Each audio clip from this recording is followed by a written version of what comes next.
Before we get there, we have thunderstorms that are developing across the tidewater in the Chesapeake Bay.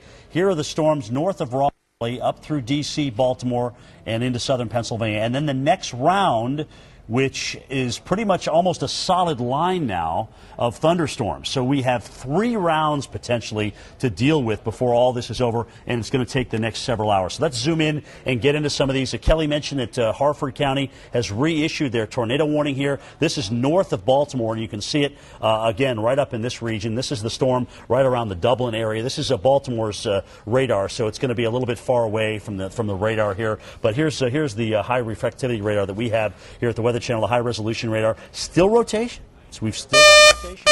Enough so the Weather Channel is issuing a tornado warning. And again, folks, don't anticipate seeing this tornado because it's probably going to be rain wrapped in through here. All right, let's take you down to the north of Richmond, Virginia. This is a storm here that's got hook echo on it and some very strong rotation here to the west of Richmond, to the south of Goochland. Almost could be a debris ball heading. Everything that goes into a Linux system is engineered to save you up to half off your heating and cooling bills.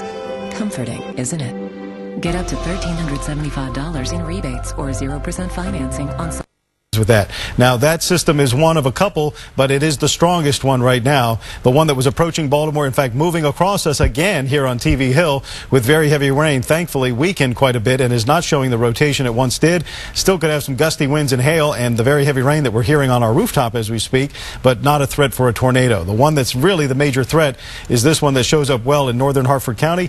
That one is tracking northeast, and it looks like it's passing over 623 here pretty quickly. It'll get up to 222 in northwestern Cecil County, and some very heavy rain now falling all across parts of Harford County. 136 there, there's 440, and there is Route 1. So you kind of get the bullseye area for the very torrential rains and possible tornadic activity with the storm in northern Harford County about to cross northwestern Cecil and on up into southern PA. To the west of us, we're looking at that last line of storms, and unfortunately it's still active. Tornado warnings out in the West Virginia Panhandle as well as Allegheny County in Maryland, and up into southwestern PA, severe thunderstorm warnings until 6:45. That area of unsettled weather is tracking toward us. So while we've had some isolated storms pop up here, it's more of a line of storms that'll be the last blast to come through here, and our computer models are indicating it gets to Baltimore around 9 o'clock and then presses east of us by 11 and moves out of here by the morning. So until we get up to about 9 o'clock, we're going to have to watch and see how that second line develops as it moves.